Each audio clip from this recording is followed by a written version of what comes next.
Rodrigues to make her contribution.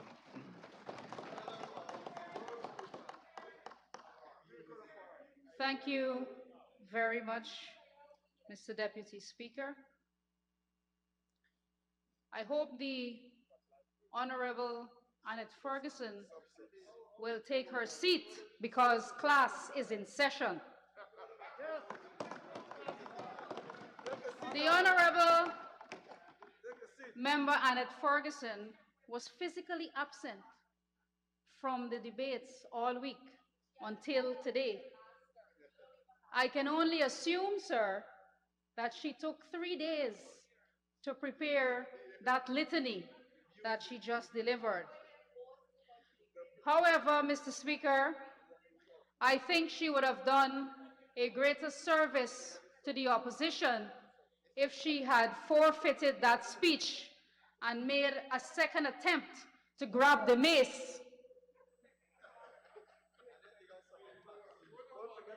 Mr. Speaker, let me deal condignly with some of the comments made by the honorable member. She spoke about greed, but the honorable member Ferguson forgot conveniently that she didn't only try to snatch the mace, she also snatched a scholarship for herself while she was a sitting minister of government. Then she went on social media and carried on with a rant. Scholarship, scholarship, scholarship. Honorable Chief Whip. Comrade Speaker, reference to standing order, imputing improper motive on the honourable member.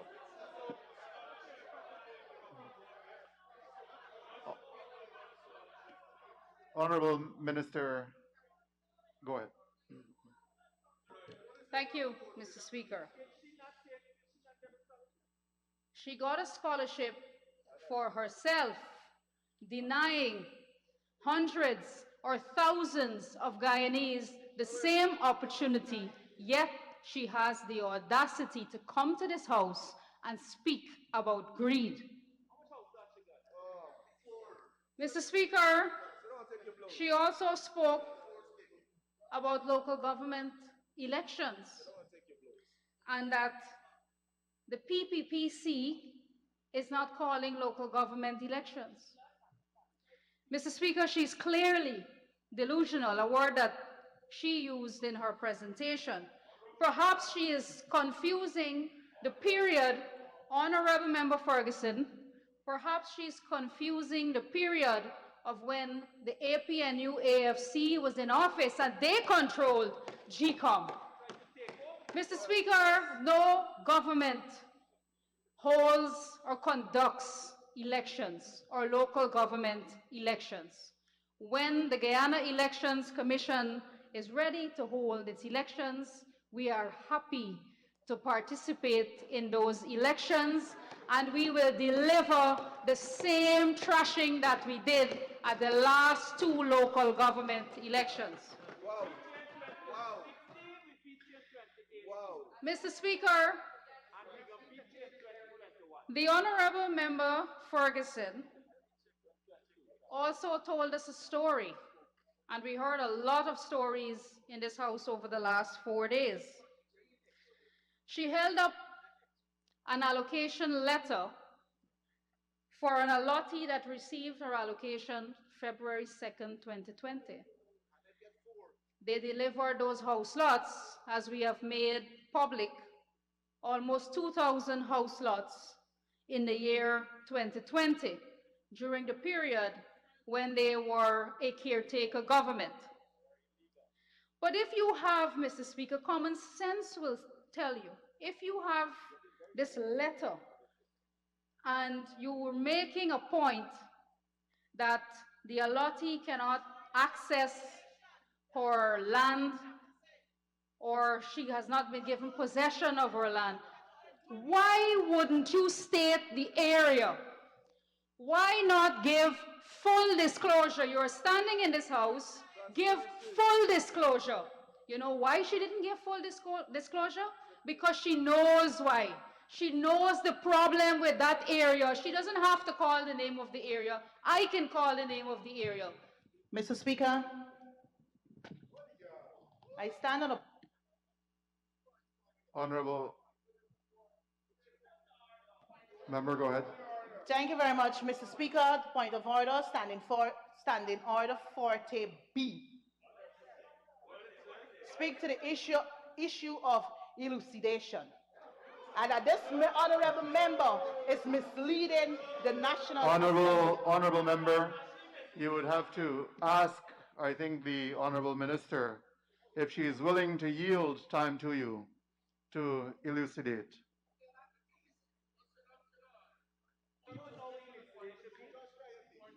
Thank you, Mr. Speaker. Mr. Speaker, the area is perseverance.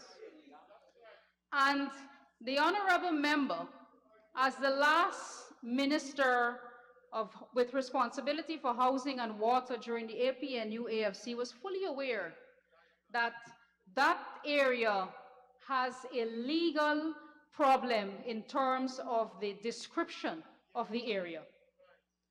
And it has to be corrected through the courts. The honorable member and her government did nothing in the 5 years that they were there to make that correction, Mr. Speaker. We are doing so now.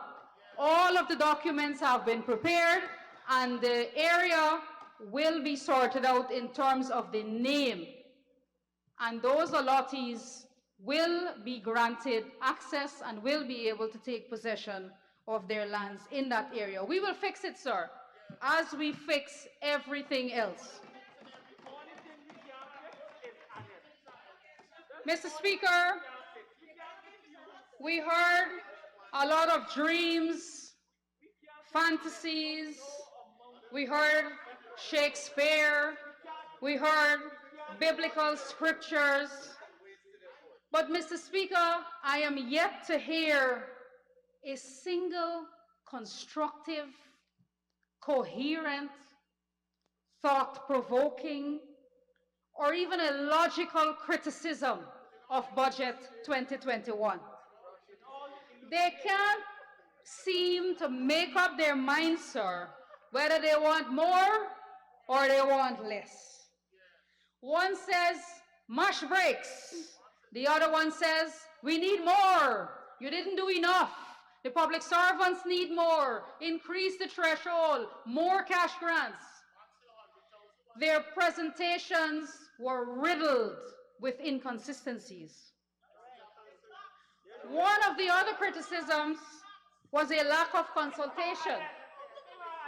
Mr. Speaker, it is obvious they didn't even consult among themselves the line that they want to take when they come here to debate this budget. This budget 2022, represents a dramatic increase from budget 2021. Our government has managed to find a fiscal space, and many of you would remember where that term fiscal space came from. The then Minister of Finance, Winston Jordan, used that term when he said he couldn't find the fiscal space to continue the cash grant for the school children. But we have found the fiscal space, sir, to bring to this House the largest budget, and we did so without introducing any new tax or without increasing taxes. As a matter of fact, sir, we have removed taxes and reduced in certain areas as well. And we were able to do this because we understand what it means to prioritize. We have our priorities in order, sir, and when we say to the nation we are going to do something, we ensure that we do it. In spite of all of the tax reliefs and social programs which support our men, women, and children, we are not burdening this generation with increased taxes, and neither are we saddling our future generations with debt. The APNU AFC does a very curious thing. They boast about the collection of taxation. They love to boast and they love to hold up newspaper articles with bold headings of hundreds of billions of dollars in tax collection. But that is their philosophy, sir. That is their ideology, to tax the nation into poverty. Who pays the taxes? It is the ordinary man and woman who pays the taxes that the APNU AFC administration gloats about. And they did so in government, and they continue to hold that line, even in opposition. And that is because that they sincerely believe that that is the way to run government, to tax the ordinary people. And that's the way they believe that they can develop a country. Mr. Speaker, the honorable member, Amanza Desir, spoke about following the money. And she did so and insinuated that there was something sinister about the allocations that are made in this budget. But, Mr. Speaker, I agree with the honorable member Desir. Let us follow the money, sir. Follow the money in infrastructure and energy for us to modernize our country and cut the cost of electricity in half. Let us follow the money in education so we can qualify our people. Let us follow the money in health so that we can build new facilities and ensure there is quality health care for the sick. Let us follow the money in security so we can keep our people and our country safe. Let us follow the money in agriculture so we can guarantee food security and create jobs in our traditional sector. Let us follow the money in housing, in water, and in sanitation so we can continue our work in providing affordable housing, clean water, and sanitation for all. Mr. Speaker, the opposition has all the solutions now. They had an epiphany, sir, and they know how to fix and solve all the problems now that they are in opposition. They didn't know to fix or solve anything when they were in government. They know who should be getting what, and they know how much, etc. The mass giveaway of money that they talk about is unsustainable, and they know that. And they will not be allowed to come to this house, to this honorable house, and mislead people into thinking that they can receive. Honorable Minister, mislead is not parliamentary, so please withdraw those two misleads. Thank you, Mr. Speaker. Mr. Speaker, it is disinformation, and it is reckless, and it is irresponsible. The honorable member, Jarita Finance, who is dubbed the finance guru for the APNU AFC, came to this house with critiques that could best be described as pseudo-intellectual arguments. She came, sir, with some shallow arguments that clearly came from Google articles. She came to this house and she did not, sir, she didn't speak about economics. She didn't speak about trickle-down economics. She spoke about cut and paste economics. That is what she spoke about when she came to this house. Her insipid arguments lacked depth. There was no sophistication to her arguments. There was no critical analysis. It is easy to speak in a blanket way about cash distribution because it may be popular among people, but it is not sustainable, sir. We have to plan for the post-oil economy. There will be steep increases in growth rate due to the windfall of oil money. And we have to utilize that windfall, sir, to build capacity for future non-oil growth.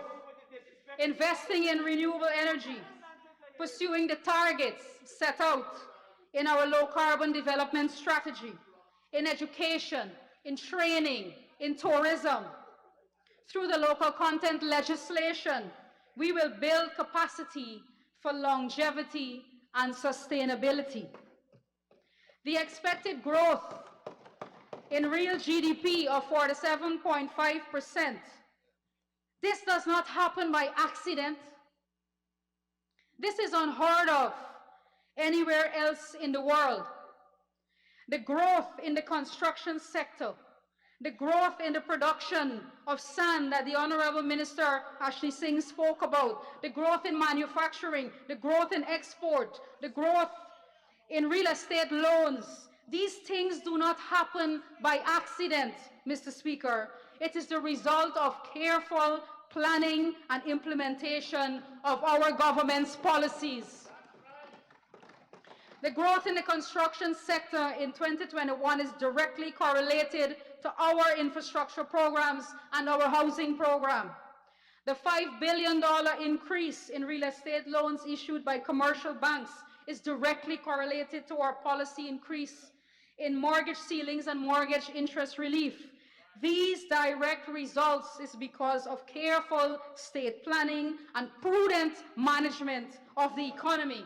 We will not be reckless, Mr. Speaker.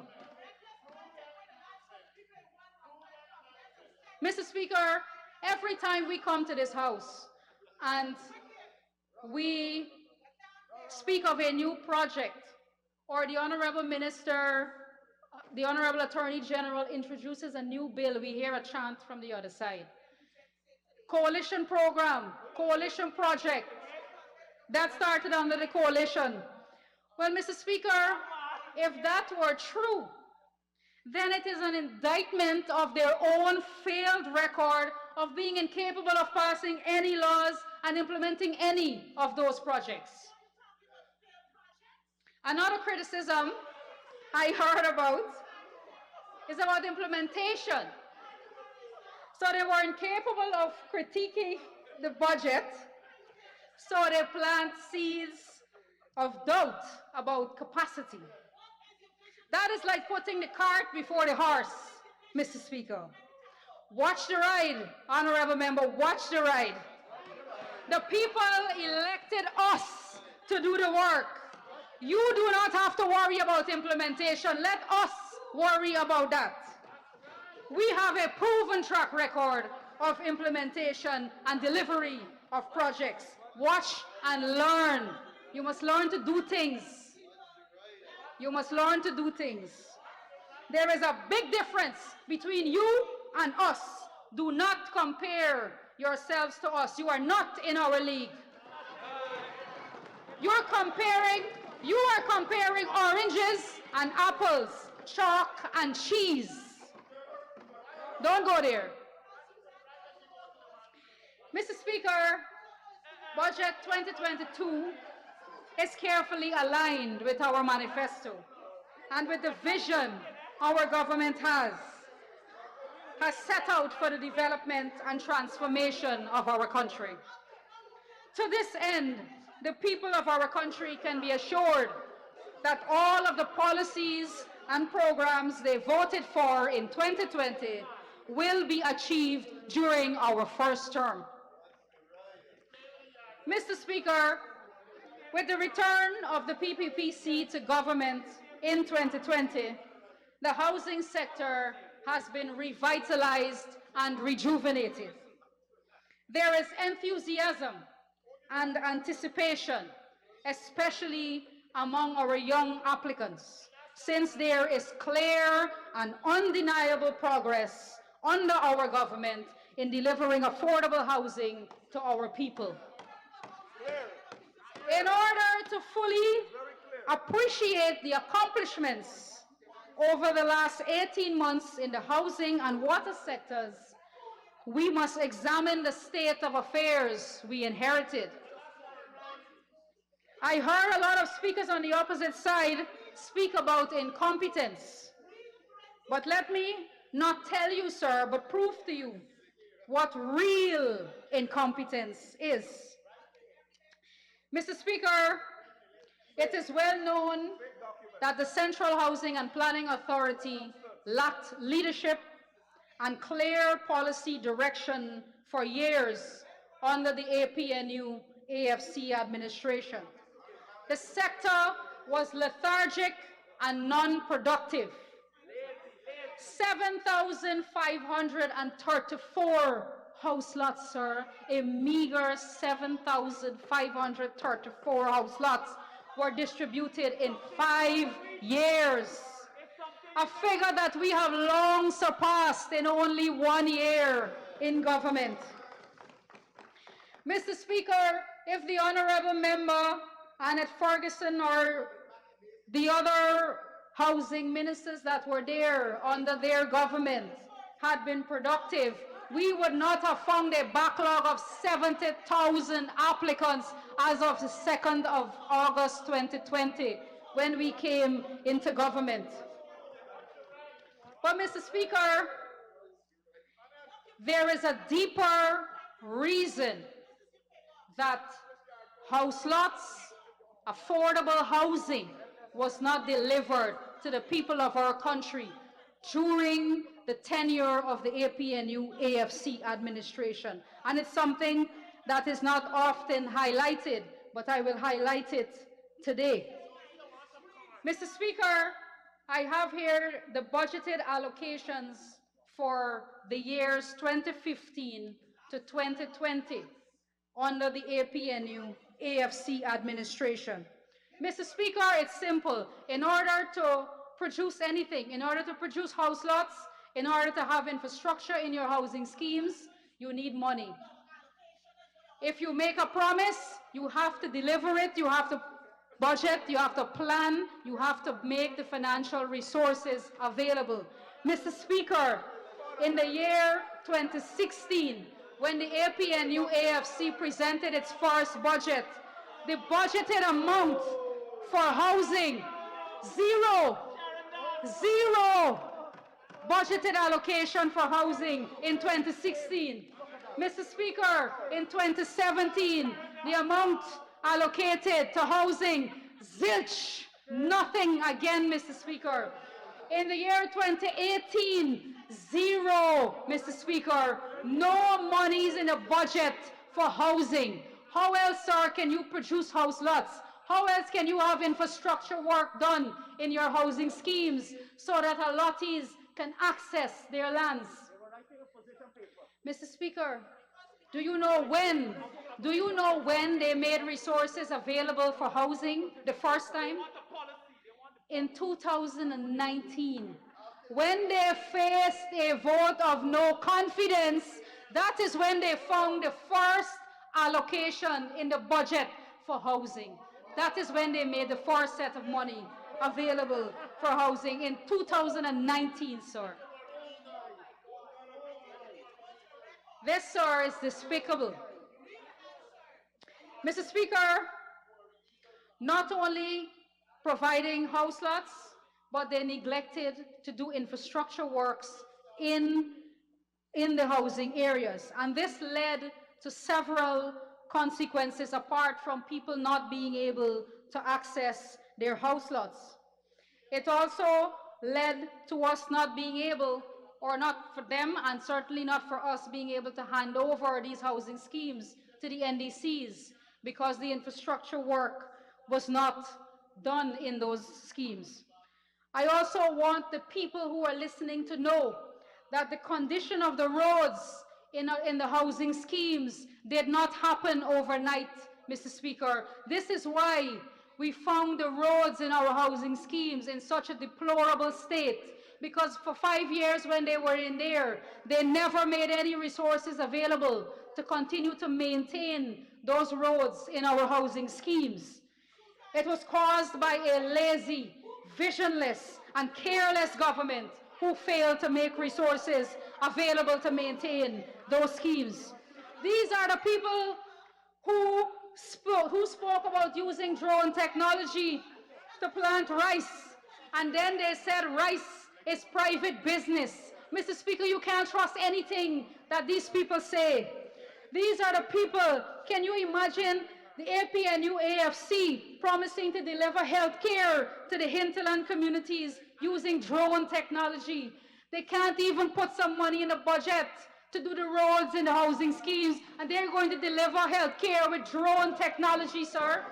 Pipe dreams. Pipe dreams. Mr. Speaker, the lack of infrastructure in housing schemes also led to the slow occupancy within the schemes. People cannot access their lots. How else are they going to go and build? Even if they can identify their lands, there is no drainage network, there is no water, no electricity. So that led to the slow occupancy in housing schemes. Not only were people denied infrastructure, sir, they were denied home ownership. They were denied home ownership. Mr. Speaker, another member, I think it was the Honorable Flew Best, that spoke about the marginalization of the work that we do and the marginalization of certain communities, and she mentioned Mocha and she mentioned Caneville in Grove. But I want to remind the honorable member that it was the PPPC government who built the road in Mocha, and it is the PPPC government who is currently constructing a 4-lane highway that will pass through Mocha, will pass through Caneville, will pass through all of the areas that she mentioned on the East Bank, thereby bringing development to those communities, sir. We don't circumvent any community. We go into all of those communities, especially the vulnerable communities, and we take development to them. And then, Mr. Speaker, yes, let's talk about something that they did. Let's talk about something that they did. When they do something, sir, it becomes a total flop. A total flop, sir. Take, for example, the failed duplexes. The failed duplexes. You know, it's regrettable that I can't talk about the record of the Honorable Annette Ferguson because I can't find any articles on her. She didn't do anything. So this article, this was when the Honorable Valerie Patterson was the minister then. Mr. Speaker, they came up with a bright idea to deliver housing units, the duplex units, which has 2 occupancies, has 2 houses in one on one portion of land. And sir, when they introduced this housing solution, they failed to amend the legislation to ensure that the allottees who would get one of these duplexes would be able to get their title. Our laws, sir, do not provide for that, and they did not amend the law to ensure that these people can have title or transport to their land. Mr. Speaker, they charge $6.8 million for a duplex. This is more than our allottees are paying for a low-income house now, where they're on a plot of land by themselves and they can have a title to their land. And this was back in 2017. Sir, we had to resort, sir, to ensuring that the people can live in the duplexes. And now, sir, the APNU AFC has reduced the Central Housing and Planning Authority to a landlord. The people now have to pay rent because we cannot give them title. An agency, sir, that was founded in 1947 to deliver affordable housing to the people of Guyana and to transfer freehold title has been reduced to a landlord under the APNU, AFC administration. Honorable member, to continue, you will need an extension. But before I ask, I'm hearing words like criminal, foolish, nonsense, wicked in the noise that is emanating from the chambers. Please, don't let us disintegrate as we approach the final hour today. Honorable Minister Teixeira. Mr. Speaker, I would like to ask that the honorable member be given 5 more minutes to conclude her presentation. Directly on the hour of 8, Honorable Minister, you can continue for 5 more minutes. Thank you very much, Mr. Speaker. Mr. Speaker, turning my attention to the Guyana Water Inc. Our government inherited a potable water sector that was faced with significant challenges as a result of bad governance. These include a low treated water coverage, high water losses or non-revenue water, unacceptable service levels in many coastal communities and housing areas, poorly maintained water infrastructure, and a low customer metered coverage. Simply put, sir, the quality of service did not meet the expectations of the Guyanese populace. Further, the company's financial position was in a dire state as it could not meet its financial obligations to suppliers and restocking of basic materials was unavailable. Mr. Speaker, when we took office, the Guyana Water Inc. owed GPL $7 billion, sir. The company's ineffective leadership and lavish spending led to an increase in operating costs by $1.1 billion in the 5 years that they were in office. The bank balances decreased during those 5 years by $1.8 billion. There were 2 tariff increases under the APNU AFC, 2 water tariff increases, one in 2018 and one in 2019, which totaled 87%, sir, increase, 87% increase in water tariffs under the APNU AFC. The coalition did that, but they love poor people. An amount totaling $800 million was owed to suppliers. 4 years, financial statements were not audited. We are completing those, sir, from 2017 to now. The public procurement rules were being breached by the director then, Richard Van West Charles, to facilitate the purchase of a questionable water treatment chemical, Sequest, for iron content. Mr. Speaker, $1.8 billion was spent to procure this product, and the product was found to be ineffective in treating water in most of the wells. Mr. Speaker, so much for the transparency and accountability that the APNU speaks of. As a matter of fact, sir, the only transparent thing the coalition ever did was transparently rig elections. Mr. Speaker, no receipts or paper trail for those transactions were ever found. Over 5,000 customers were denied service connections because the basic inventory levels were not available, sir. Mr. Speaker, the most ridiculous one yet, the Guyana Water Inc. had a container on John Finance Wharf with well maintenance parts since 2017, sir. You know when it was cleared? When we came into government. It was cleared in September of 2020. It was parked on the wharf for all those years, sir. Nobody bothered to clear it so that we can ensure that we do the maintenance on our water treatment plants. Mr. Speaker, both the housing and water sectors reeked with incompetence and corruption. Mr. Speaker, the ministry's goal is to provide a better quality of life for all. In this vein, we take into consideration the commitments made by the People's Progressive Party civic government in its Elections Manifesto 2020. These promises are as follows: create 10,000 house lots annually, invest in supporting infrastructure in existing and new housing schemes, reverse VAT on building materials, facilitate affordable financing for home ownership, promote home ownership, particularly among youths and young professionals through tax and other incentives, promote partnerships and incentivize private sector involvement. Mr. Speaker, I am pleased to report to this House that to date, we have already accomplished all of the commitments I just listed from our manifesto, including the allocation of 10,000 house lots.